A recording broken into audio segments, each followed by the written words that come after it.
Gen X Pak. Oh, Gen X. X. Oh, Kalau sorry, Gen Z sorry. saya. Sorry, Oke, kamu Gen X. Saya Gen X ya. Ya. Yaitu orang yang lahir tahun 65 sampai tahun 1980. Iya, iya. Jadi rentang usia tuh 45 sampai 60.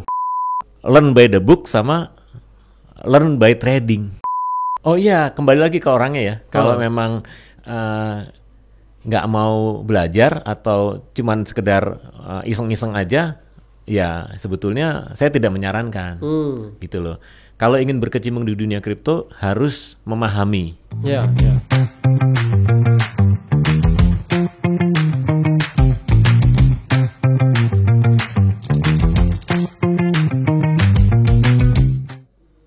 Oke, kembali lagi dengan ngobrolin kripto di podcast Gudang Kripto.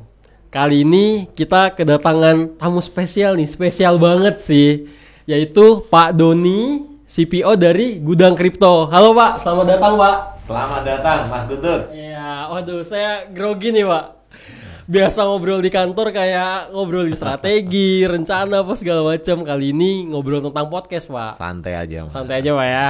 Oke, nah Pak Doni, tema kita kan hari ini mengenai kripto, Gen X, dan juga gimana nih Gen X bisa mengadaptasi tentang kripto ya Pak ya. Nah mungkin Bapak boleh bercerita dulu nih Pak, background Bapak seperti apa, kemudian kok Bapak bisa masuk ke kripto sampai akhirnya sekarang bisa ke Gudang Kripto, dan nanti kedepannya yang relatif sama Gen X lah ya. Tapi mungkin bisa start dari gimana cara Bapak masuk ke kripto dulu. Oke. Ya, tadi apa yang disampaikan Mas Guntur benar sekali tuh, bahwa sebelumnya saya seorang eksekutif di perbankan di Indonesia. Saya pernah di Citibank, di SSBC, dan cukup senior. Saya pernah menjadi senior vice president di SSBC. Saya juga pernah kerja di perbankan di luar negeri, di Vietnam. Kemudian saya balik ke Indonesia. Waktu itu saya mikir nih, kalau saya selesai dari bank, kan saya pada akhirnya akan pensiun juga ya. Orang kan umur berapa sih? 55, 56. Mungkin sekarang tiap 5 tahun katanya ditambah setahun. Tapi ujungnya ya pasti akan pensiun juga. Saya mikirnya gini, ini kalau kita udah pensiun sementara kita masih semangat kerja, masih semangat cari duit, ada sedikit tabungan, ngapain ya gitu loh. Kan lama-lama habis juga kalau kita nggak investasi ya. Cuma expand doang ya Pak ya. Kita bilangnya mantap tuh, makan tabungan. Makan ya kan? tabungan. Jadi akhirnya saya lihat baca-baca tentang kripto. Wah, kripto ini ternyata alternatif investasi ataupun alternatif bisa mencari penghasilan lumayan. Mudah-mudahan bisa nih gitu loh. Akhirnya saya belajar lah tentang kripto ya. Udah sekitar 5 tahun lah saya belajar tentang kripto. Itu tahun berapa mulai belajar Pak? Saya mulai belajar itu tahun 2019. Oh, 2019. Oke. Masih kripto. lumayan murah tuh harga Bitcoin ya Pak ya? Iya kan? Waktu itu mungkin orang belum banyak bicara tentang Bitcoin, Ethereum ya. Iya. Tapi udah beberapa orang udah mulai membicarakan. Oke. Jadi saya kepikirnya gitu. Saya pensiun, saya mau tetap aktif kerja dan kalau bisa berpenghasilan. Dan saya melihat kripto ini peluang, Mas. Ya. Gitu. Buat orang-orang Gen Z. Tadi kan Mas bilang Gen Z ya. Mungkin saya definisikan lagi. Gen X Pak. Oh, Gen X. Oh, kalau Gen Z saya. Oke, Gen X. Saya Gen X ya. Ya. Yaitu orang yang lahir tahun 65 sampai tahun 1980. Iya, iya. Jadi rentang usia tuh 45 sampai 60. Ya kan? Bapak masuk Gen X nih ya. Saya masuk Gen X gitu loh. Mungkin senja lah, Gen X senja lah ya. Awal-awal lah ya. Ya. Nah, jadi Gen X senja ini kan sekarang ini banyak udah jadi eksekutif, Mas. Oke. Udah jadi pimpinan perusahaan. Ya kalau yang sukses ya. Direksi lah ya. Direksi banyak gitu, teman-teman saya banyak yang begitu. Tapi ada juga sih yang nggak semuanya sukses kan ya. Maksudnya sukses dalam arti jabatan ya. Ya. Nah, kan itu orang-orang itu kan sudah mendekati pensiun Mas kalau dilihat. Ya. Yang lahir tahun 65 udah 60. Ya, 99% udah pensiun lah ya. Gitu. Nah, sekarang mau ngapain? Sementara banyak orang yang masih sehat ya kan, masih semangat gitu. Nah, terus dia masih pengen cari uang gitu. Tapi banyak perusahaan di Indonesia itu udah nggak terima lah. Rata-rata kan orang kalau kerja umur di bawah 45 ya kan. Umur 60 ya mana ada di Indonesia yang terima, udah jarang lah ya kan.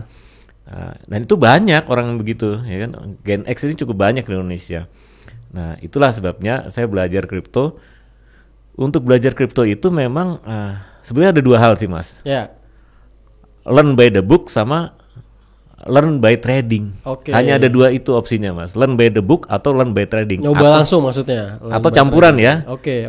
Kalau Anda yang seorang yang suka belajar, Ya. mungkin komposisi learn by the book-nya itu lebih banyak. Ya, ya. Learn by trading-nya lebih sedikit. Misalnya 70 learn by the book, Ya. 30 learn by trading. Oke. Tapi kalau ada orang yang nggak suka baca buku, nggak suka baca, Ya. ya mungkin kebalik ya. Jadi 30%-nya learn by the book, Ya. 70%-nya learn by trading. Oke, oke. Nih, Pak, tadi kan Bapak udah jelasin sedikit ya tentang usia Gen X ya. Ini juga mungkin cocok nih untuk audiens ya yang mungkin usianya udah 45 ke atas yang sekarang baru dengar kripto tapi kayak masih skeptis gitu, masih ragu itu apa kripto, kemudian belajarnya gimana. Mungkin secara dana ada ya, Pak ya. Secara pemahaman dasar investasi tahu, yaitu masuk ke sebuah instrumen harapannya untung gitu. Tapi pada dasarnya kan itu semua ada knowledge-nya ya, Pak ya. Biar apa? Meminimalisir resiko, ya kan? Ya. Nah, menurut Bapak sendiri untuk teman-teman audiens nih dimanapun berada yang usianya Gen X gitu, kenapa sih dia harus belajar kripto, Pak? Gitu. Jadi mereka bisa terbuka juga nih dari pandangan langsung yang mungkin seusianya seperti Bapak ya tadi di Gen X. Itu gimana, Pak? Ya, pertama saya mau sampaikan dulu bahwa Gen X itu Ya. antara 45 sampai 60 sebetulnya harusnya kan normalnya ya, Ya. dia sudah established. Ya. Dalam arti ya mungkin sudah punya rumah, sudah punya mobil, sudah ada penghasilan tetap, dan mudah-mudahan sudah ada tabungan. Ya. Ada yang ditabung lah selama ini ya. Nah, pertanyaannya kan Gen X ini menunggu dia pensiun baru belajar kripto, Oke. atau selama dia masih aktif belajar kripto. Oke. Ya kan? Kalau saran saya sih sebaiknya mulailah belajar kripto karena tidak ada istilah terlambat. Oke. Dan ini semuanya serba baru, semuanya berubah dengan cepat. Jadi orang yang udah belajar 5 tahun, yang udah belajar 10 tahun, sama orang yang baru belajar, ujung-ujungnya siapa yang lebih rajin belajar, dia nggak akan lebih tahu. Jadi nggak ada istilah terlambat untuk belajar mengenai kripto. Secara usia kapan umur berapa aja bisa ya, Pak ya? Bisa, yang penting ada kemauan dan keuletan. Oke. Mungkin boleh ceritain sedikit, Pak, experience Bapak dulu pas tahu kripto nih secara definisi, kemudian juga masuk ke kripto itu apa yang Bapak alamin? Apakah cuan, apakah untung banyak, atau bahkan rungkat atau apalah ya, based on experience Bapak lah. Oke, ini menarik.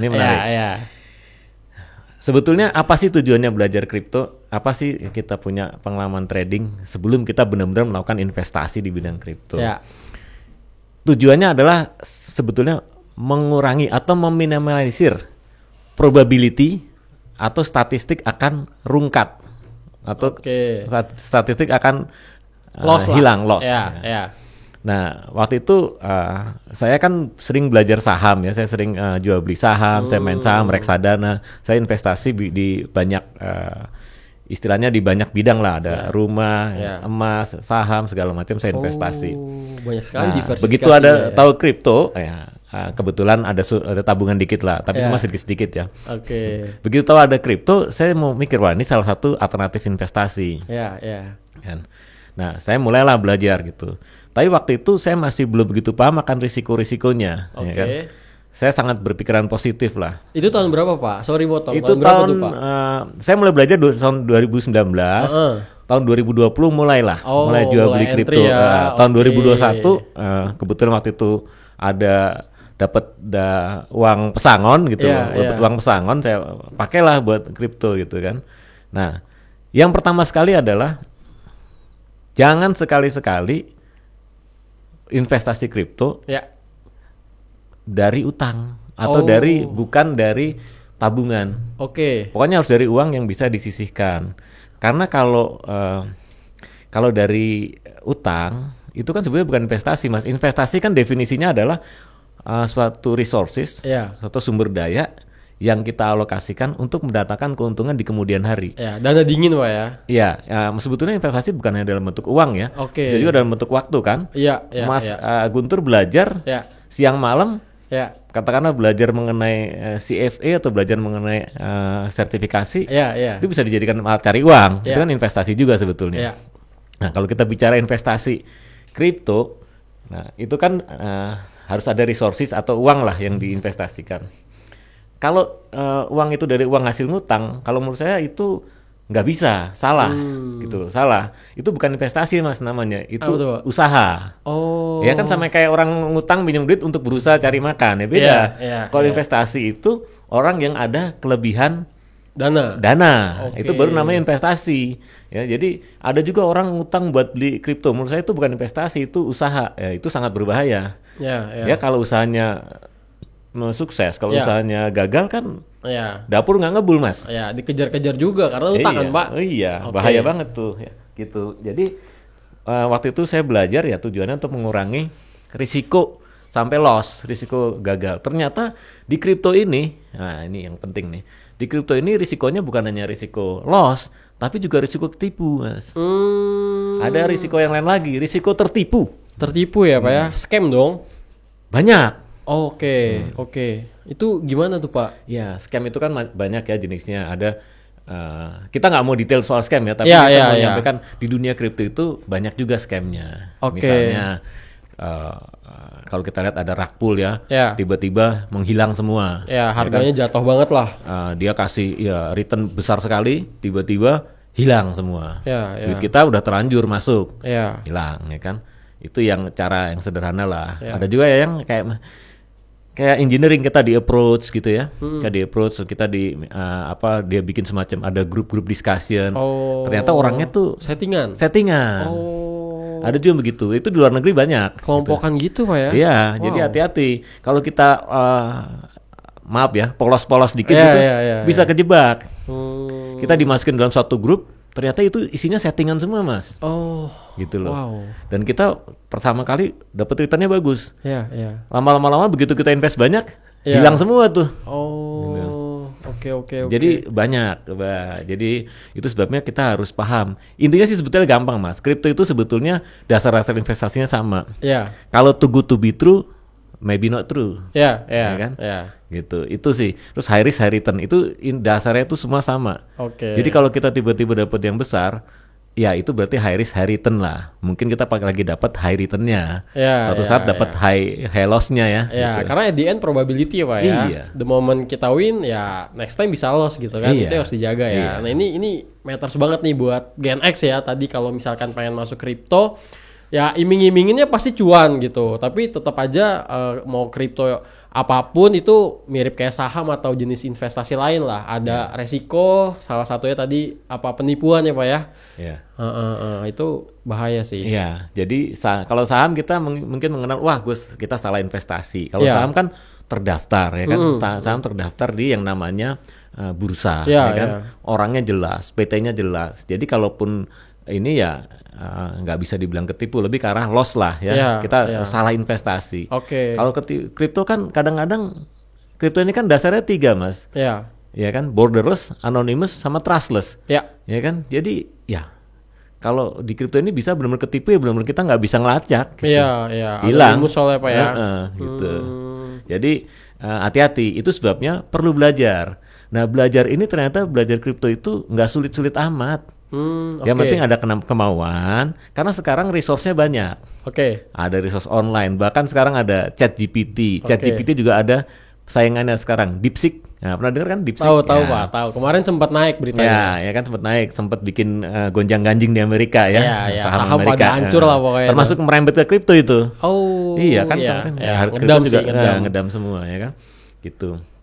Dan juga investasi kripto itu kan bedanya dengan investasi kayak saham itu dia 24 jam Mas.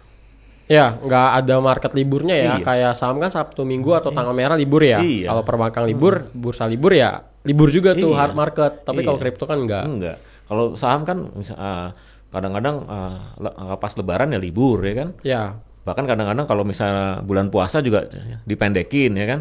Jangka waktunya. Kalau kripto mah nggak ada. Mau lebaran atau mau apa ya terus 24 jam ya kan. Siang malam. Oke. Nah Pak, Gen X itu biasanya lebih skeptis atau lebih hati-hati secara resiko.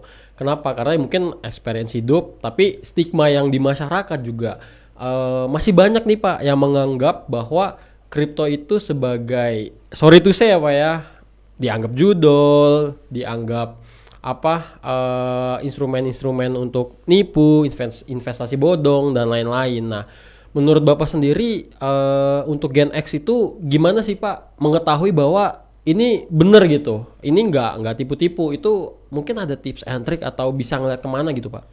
Iya, ini menarik sekali ya. Sebetulnya judi atau nggak judi tadi menjawab mengenai judi online itu kan tergantung kita punya niat. Kalau kita beli terus mau lihat naik turun harga langsung jual ya, mungkin itu investasi tanpa perhitungan. Itu boleh dibilang ya semi judi lah ya. Tapi kalau misalnya kita investasi sebagai seorang investor, kita melakukan namanya DYOR, do your own research, itu mengurangi judi, bahkan bisa dianggap bukan judi ya. Contoh yang paling gampang lah, sekarang banyak tuh kripto berbasis emas, stablecoin berbasis emas. Daripada kita beli emas di luar, kita bisa beli emas dalam bentuk kripto, ya kan? Nanti kita bisa menikmati keuntungannya. Wah, benar sekali. Gudang ini bukan iklan ya. Gudang kripto juga ada. Kita kripto berbasis emas juga ada. GIDR ya Pak. Itu untuk orang-orang yang istilahnya ingin berinvestasi tapi dengan risiko yang sangat minimum. Kan investasi bisa aja dalam bentuk beli tanah, beli rumah, beli emas.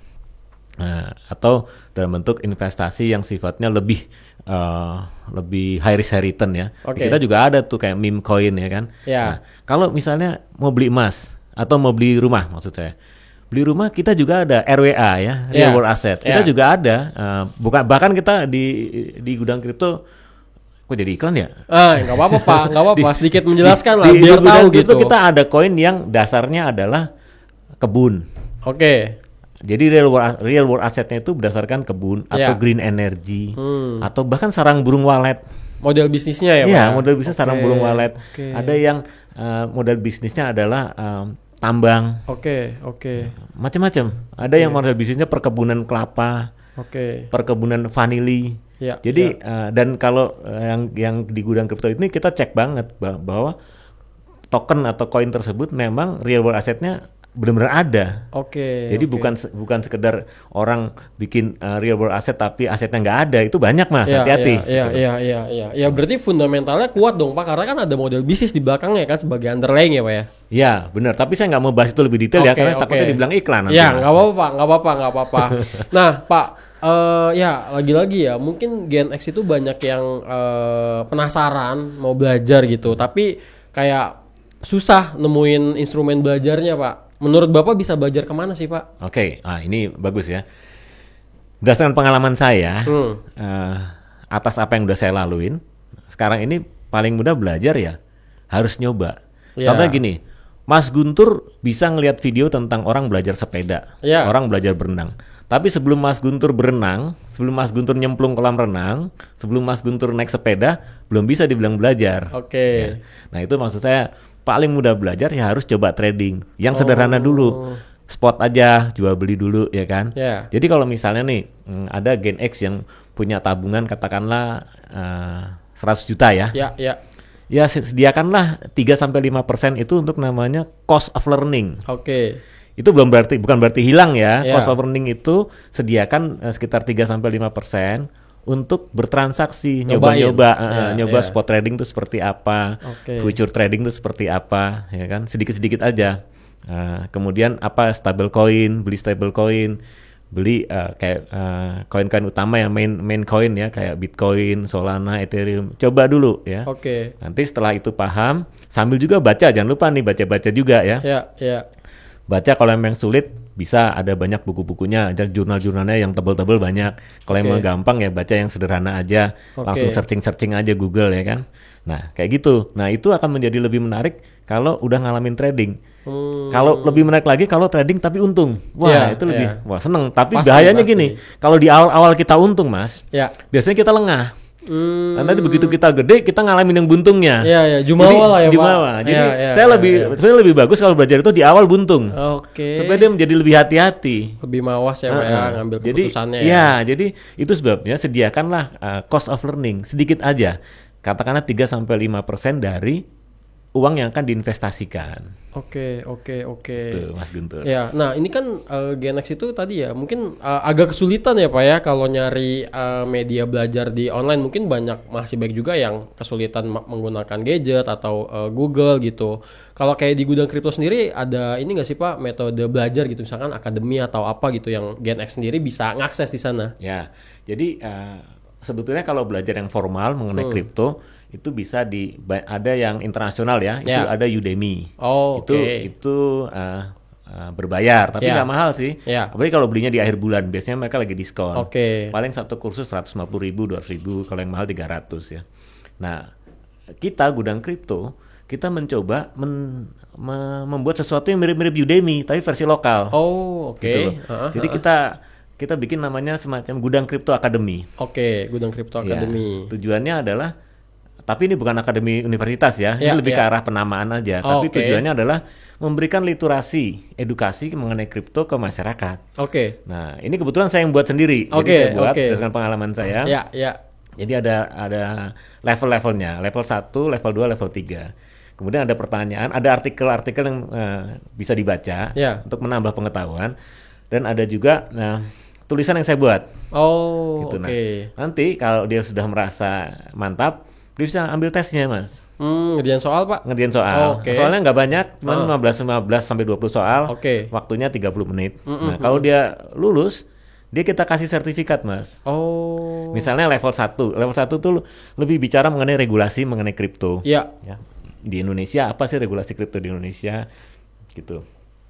Nah, mengenai basic-basic lah ya, ke definisi-definisi. Kemudian ada level 2. Level 2 tuh mengenai trading lebih advance. Dan level 3 tuh yang lebih sulit lagi ya. Kita bicara futures yang lain-lain gitu. Nah, itu semua ada di websitenya Gudang Kripto. Dan itu gratis, Mas. Gratis, tis. Siapa aja bisa akses berarti, Siapa Pak? aja bisa akses. Bahkan untuk level 1 kita lagi ada promo nih. Kalau bisa jawab pertanyaan benar semuanya, lulus level 1, dapat sertifikat, kita kasih sertifikat. Kita kasih juga USDT atau bahkan kita mau kasihnya bukan USDT. Tapi emas, Mas. Emas? Iya. Emas digital? Emas digital. Yang tadi si GDR ya? Iya. Selinnya 50.000 emas digital. Nah, Gen X tuh familiar tuh Pak sama emas-emasan. Iya kan, daripada investasi emas ya kan ditaruh di bank kena biaya ya kan. Investasi emas digital itu kita kasih. Nah, untuk level 2 juga nggak ada biaya. Level 2, level 3 nggak ada biaya. Jadi kita lebih mengenalkan literasi kripto melalui aplikasi atau melalui websitenya Gudang Kripto. Itu kan lagi di develop ya. Rencananya launching kapan, Pak? Target optimisnya sih akhir Februari. Tapi mungkin kita mesti realistik juga ya, karena ini kan sesuatu yang baru, perlu persiapan banyak ya, mungkin Maret lah. Maret ya Pak ya. Mungkin nih audiens yang Gen X ya, kalau mau belajar tentang apa itu kripto dan bisa dibilang trusted lah dari exchanger langsung. Kita di Gudang Kripto juga menyiapkan namanya Gudang Kripto Academy yang akan rilis dalam waktu dekat ya. Tungguin aja di media sosialnya Gudang Kripto. Oke Pak, lanjut lagi nih Pak. Ini kan Bapak sekarang udah masuk usia pensiun ya Pak ya. Dan Bapak sekarang udah paham sama kripto ya. Hal apa yang akan Bapak lakukan ke depannya setelah memahami ini? Apakah memang yaudah jadi aktif trading kah? Atau seperti apa after dari masa produktif nih? Ya tentunya saya kan ingin membuat sesuatu yang sifatnya legasi, Mas. Jadi berdasarkan pengalaman saya di bank dan juga kerja di kripto di luar negeri, saya sebelumnya kerja di Dubai di perusahaan kripto, juga pernah di New Zealand perusahaan kripto. Saya coba membuat sesuatu atau menciptakan suatu produk yang berdasarkan pengalaman tadi ya, yang khusus untuk Indonesia. Jadi kita ambil yang bagus-bagusnya dari luar, kita terapkan di Indonesia, gitu loh. Nah itu yang saya mau coba lakukan. Saya sambil alhamdulillah puji Tuhan nih masih bisa bekerja di Gudang Kripto. Jadi ya selama masih bisa bekerja ya kita terus berkarya lah. Tapi kita juga udah siap-siap nih kalau suatu saat pensiun ya, kripto bisa menjadi sarana pekerjaan yang baru. Contohnya begini Mas. Kalau kita suka baca, suka menganalisa, kita bisa tuh melakukan namanya Web3 betting. Apa Tapi tuh, Pak? bukan betting ya, betting dalam judi ya. Iya. Misalnya gini, misalnya dulu kalau kita suka baca nih, itu kira-kira waktu bulan Desember atau November, waktu sebelum pemilu Amerika, Ya. itu ada tuh betting. Siapa Oke. yang akan jadi presiden? Donald Trump atau Kamala Harris? Ya, Karena saya suka baca dan saya banyak kontak-kontak teman-teman di Amerika. ya. Waktu itu saya yakin Donald Trump yang akan menang. Saya taruh. Jadi saya berdasarkan analisa segala macam survei-survei. Ya, ya. Saya yakin tuh Donald Trump menang. Benar Oke. kan Donald Trump menang ya? Kita dapatlah gitu loh. Jadi Ya, bukan seperti ya. judi dalam arti main tinggal taruh. Ya, Enggak, ya, ini ya. kita Ada beranalisa analisanya ya. dan itu Web3 Mas, tidak ada bandarnya. Oh, jadi semua data yang dari apa namanya decentralized gitu, nggak Iya. ada yang kontrol. Iya betul. Ini kan Web3 decentralized. Jadi kita misalnya taruh gitu ya. Menurut saya ini Trump yang akan menang. Ternyata benar dia menang. Nah, langsung masuk ke wallet kita hasilnya. Cuan dong, Pak. Sedikit Cuan banyak lah, dong. sedikit lah. Oke. Ini cuma mau Biasa, sharing aja biasa. gitu ya. Iya, Jadi iya, kalau kita iya. belajar dan itu semua ada bettingnya tuh. Siapa yang akan menang pemilu di Jerman nanti Februari 23 nanti? Oke. Ya kan? Iya. Ada. Itu udah berjalan ya? Udah. Oke. Siapa yang akan menjadi kanselir Jerman? Oke. Setelah Februari yang terpilih jadi kanselir. Itu kalau kita suka menganalisa tentang politik bisa. Bahkan juga udah ada siapa yang akan jadi juara di Piala Dunia. Apa tuh? bukan di Italia itu apa? Liga 1 Liga 1 Italia Oh, itu Serie A. Serie A. Serie A, ya. Sudah ada tuh. Apakah ada yang pilih Napoli? Sekarang Napoli leading ya. Ya, ya, ada yang ya. pilih Inter Milan, itu Ya, udah ada. Nah, ya. kita kan bisa analisa nih, berapa sih pemain Napoli siapa aja, pemain Inter Milan siapa aja. Itu bisa tuh, Mas. Jadi, kalau Anda suka menganalisa bola, ya bisa juga coba-coba Wah, itu. Gokil Gitu. sih. Bapak aktif banget ya Pak ya buat apa sih explore hal-hal yang inilah, hal-hal baru gitu di luar gitu. Ya berarti kayak cocok banget untuk Gen X yang masih pengen explore dan ya ini ada medianya nih, kripto gitu ya. Dan apa ya, nggak terbatas lah karena global kan Pak ininya, Iya. marketnya. Global dan itu nggak ada centralized-nya. Jadi misalnya kalau judi online Ya. itu kan ada centralized-nya ya. Ya ada bandarnya. Ada lah. bandarnya. Dan selama ini kan yang menang selalu bandar, Mas. Iya, iya. Nah, kalau iya. Web3 nggak ada bandarnya. Iya, iya. Ya kita langsung aja gitu loh. Macam-macam. Tapi itu banyak sih. Itu tadi salah satu contoh ya. Kayak misal tadi Polymarket. Yang lain kayak ada RWA gitu kan. Oke, Banyak. oke. Bahkan kalau kita kreatif kita bisa bikin koin sendiri, Mas. Oh. Apakah itu meme coin atau kita bikin koin untuk sesuatu yang bisnis kita bisa itu dijadikan. Dan itu nggak crypto. ngeliat usia ya. Mau Nggak ada pensiunan usia. Gen X itu bikin koin juga bisa kalau ngerti gitu Pak ya. Iya, iya. Tinggal Oke. bagaimana kita belajar sebanyak-banyaknya dan Iya. secepat-cepatnya dan Iya. latihan gitu. Oke. Wah, saya merinding sih Pak. Maksudnya mungkin usia udah senior banget nih Pak, tapi kayak masih energik banget untuk mempelajari hal baru gitu. Itu ya di Indonesia mungkin gak banyak sih Pak. Iya gak sih? Karena saya prinsipnya begini, Mas, Iya. Mas Guntur. Yang namanya otak ini kalau nggak dipakai lama-lama sama kayak orang olahraga kan. Iya, namanya iya. otot itu kalau nggak dipakai jadi mengecil. Iya. Saya berpikir juga namanya otak ini selalu dipakai supaya nggak lupa, supaya nggak jadi pelupa, supaya nggak pikun gitu. Ya memang mungkin ada limitnya, tapi Iya. kayak sekarang juga saya kadang-kadang mulai lupa. Tapi untuk belajar, mungkin kalau saya cuma tidur-tiduran di rumah akan lebih pelupa lagi gitu loh. Oh iya. Kalau kita latihan, contohnya juga, contoh nih, saya kalau bawa mobil dari rumah ke kantor, saya selalu tuh sering saya ngambil jalan yang berbeda-beda. Oh, fungsinya buat apa tuh Pak? Supaya memori kita jalan. Oh, ngeliat hal baru gitu. Supaya kita nggak jadi kayak orang yang dari satu titik ke titik lain, tapi Iya. variasi gitu loh. Nah, kripto itu menyediakan itu, Mas. Oke. Gitu. Saya jadi ingat almarhum Habibie, Pak. Umur boleh 80, tapi semangat masih 17, Pak. Luar Setuju biasa. itu. Dan itu semua kembali ke kita ya. Ya. Oke. Mindset juga ya, Pak. Ya, mindset, betul. Oke. Nah, Pak, mungkin buat Gen X nih di luar sana yang tadi ya pasti adalah yang setelah mendengar cerita Bapak semakin tertarik untuk mengetahui kripto, kemudian juga pengen nyoba investasi apa segala macam. Hal apa yang harus dihindari untuk meminimalisir resiko, atau bahkan ya udahlah dia nggak usah masuk ke kripto sama sekali gitu, ada nggak sih Pak? Oh iya, kembali lagi ke orangnya ya. Kalau memang nggak mau belajar atau cuman sekedar iseng-iseng aja, ya sebetulnya saya tidak menyarankan, gitu loh. Kalau ingin berkecimpung di dunia kripto harus memahami. Ya, ya. Sama seperti kita mau jual beli saham, kita harus paham sebetulnya. Kan saham ada yang tipenya growth, saham yang tumbuh, atau saham yang dividen, ya dividen saham gitu, atau saham yang namanya consumer goods ya, gitu. Itu harus dipelajari gitu loh. Kebetulan saya juga saya seorang CFP ya, Certified Financial Planner, jadi saya juga belajar tentang itu. Intinya kalau kita mau masuk kripto tuh harus paham lah, minimal ada basicnya. Jadi seperti saya bilang tadi, minimal harus nyoba-nyoba trading. Trading jangan langsung banyak, sedikit aja yang memang dialokasikan Mas untuk yang namanya belajar. Gitu. Oke. Karena kalau loss ya uang beneran kan Pak, hilang ya hilang, nggak bakal balik gitu duitnya. Oke.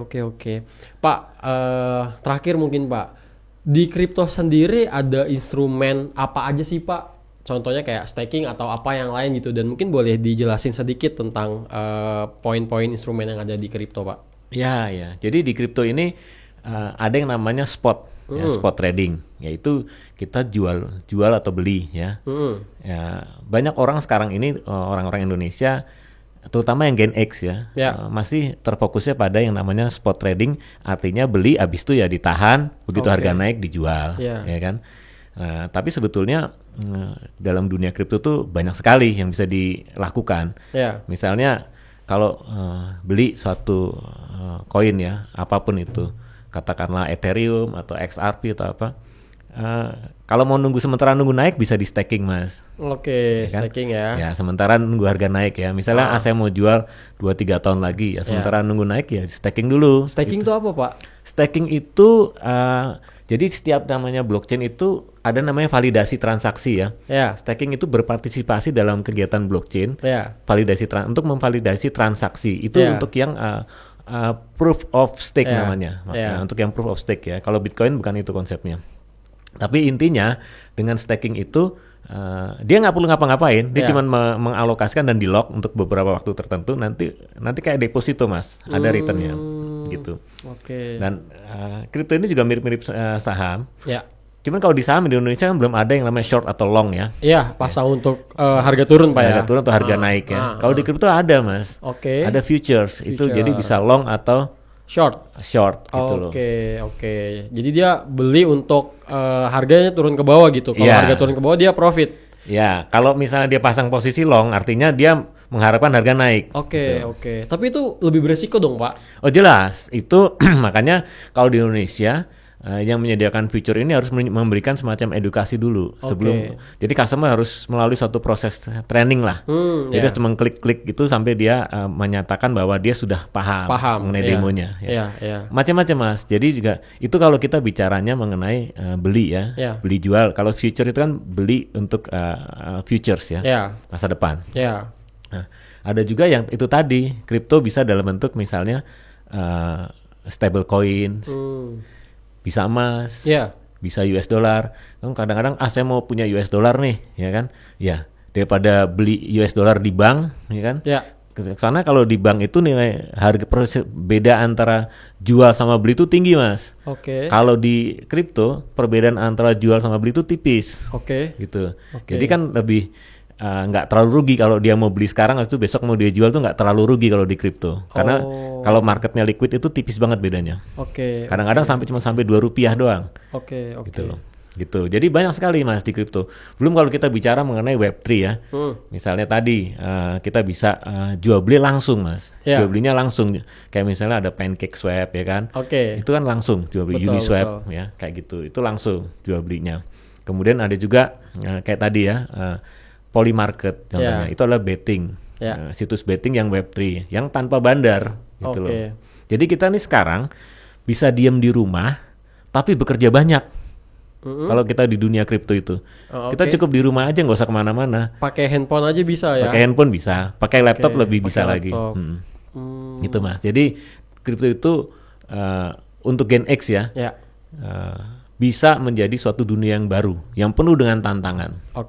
Saran saya, pahami dulu DYOR, do your own research, sehingga mengurangi atau meminimalisir risiko-risikonya. Oke. Risiko macam-macam ya, ada Iya, ketipu, ada risiko loss ya, Iya. risiko salah investasi. Ya, Ya, itulah ya. gitu Mas. Oke, menarik Pak, menarik insight-nya. Ini juga semoga bisa memberikan semangat Pak buat Gen X yang lain ya, biar mau terus belajar. Kemudian juga kalau yang udah belajar nggak salah dan tahu cara belajarnya kemana. Kemudian juga meminimalisir loss lah atau kerugian ya, kayak gitu. Nah, mungkin closing statement Pak terakhir nih buat audiens ya, khususnya Gen X. Boleh dalam satu kalimat Pak untuk para Gen X di luar sana. Silakan Pak. Ya, untuk para Gen X ya, teman-teman seangkatan. Oke. Kripto adalah suatu dunia yang baru, Ya. yang penuh dengan tantangan, tapi juga menghadirkan suatu kesempatan buat kita, di mana kita bisa mengambil keuntungan atau manfaat. Itu semua tergantung kita, bagaimana kita menyikapinya. Oke. Gitu. Jadi buat rekan-rekan Gen X yang akan pensiun atau yang masih lama dari pensiun, nggak ada salahnya untuk mulai siap-siap belajar mengenai kripto, yang ini bisa membuat suatu horizon baru dalam berpikir. Oke. Thank you. Terima kasih. Thank you Pak Doni buat waktunya ya. Jangan lupa nih buat audiens mungkin ada yang penasaran, pengen tahu lagi lebih dalam tentang kripto, bisa belajar di Gudang Kripto. Kita ada media sosial, Instagram, TikTok, YouTube, atau bahkan bisa komen ya, bertanya di kolom komentar nanti di media sosial di mana nanti kalian ngelihat videonya. So ikutin terus Gudang Kripto, install aplikasinya, dan kalau mau nanya-nanya boleh lewat DM juga ya. Oh silahkan. Iya. Dengan senang hati. Ya, siap Pak Doni. Thank you atas waktunya Pak. Sampai ketemu lagi di kantor. Sama-sama Pak Iya. Guntur. Alright. Mari Pak.